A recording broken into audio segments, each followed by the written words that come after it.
Hey, sixth grader. So this is just a short video just to help you with your digital day assignment, just making sure that you completely understand it and know everything that's expected of you on this day. Okay. The activating strategy video is more so just if you feel like you need some more understanding with why the multiplication rules of integers are what they are, why a positive times a negative is a negative, or a negative times a negative becomes a positive. And I do think it's a really good video to help. It's only about 5 minutes long if you do watch it, but I do think it's beneficial just to really make sure you're understanding the why behind it. In this space right here for mini lesson is actually where this video that I'm creating right now is going to be for you to look at and understand the lesson in the independent practice.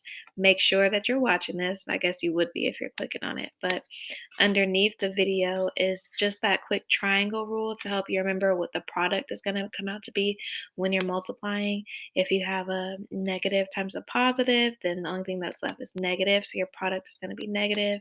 If you're multiplying a negative times a negative, your product is going to be positive. And you can look at it in this triangle form, or you can look at it in this tic-tac-toe type board, just to figure out what your product is going to be. Okay. Now, once you get to your independent practice, I'm going to go back here so I can actually show you how it works. But the entire practice is just multiplying integers. So you have your problems here, and you also have a color code key. I'm actually going to do this first one for you, and I kind of already typed it in, but we know that -4 times 0, it doesn't matter whether you multiply a positive or a negative number times 0, any number times 0 is 0 because you're literally saying that you have that number 0 times. You don't have it any amount of times, so your sum or your product is just going to be 0. So my answer to number one is 0. So I'm going to go over here to my color key, and I see that if the answer is 0, I'm going to shade it in black. So we go here to our picture, and I'm going to look for the number 1. Why? Because this was my number 1, and I'm going to shade it in black. I'm going to pick this one right here. You click on it once you can see that it's clicked on because it's highlighted in this little blue bar. You go to fill color, which is this bucket, and I'm going to fill it black. So it's shaded in that number 1 completely black for me.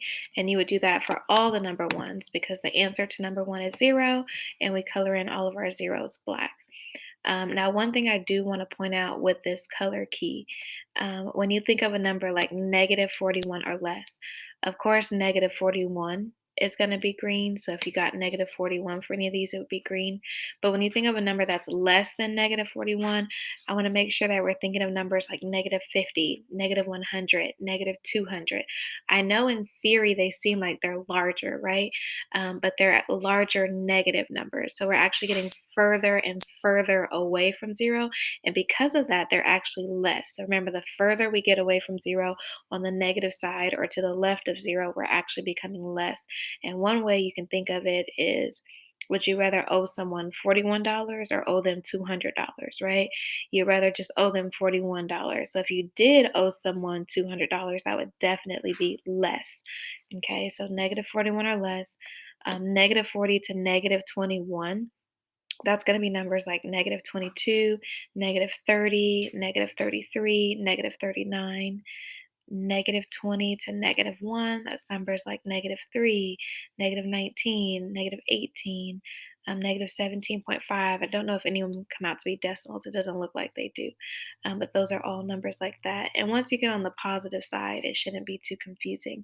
But make sure that whatever you get, let's say you solve number 2 and you got -18, which falls right here, -20 to -1. Then you would go to number 2 and you would color it in light gray. And remember to color it in, you just click on it. It's going to highlight. Mine isn't doing it, and I don't know why. But you click on it, and then you're going to click the fill bucket and the color that you would like to make it. Okay.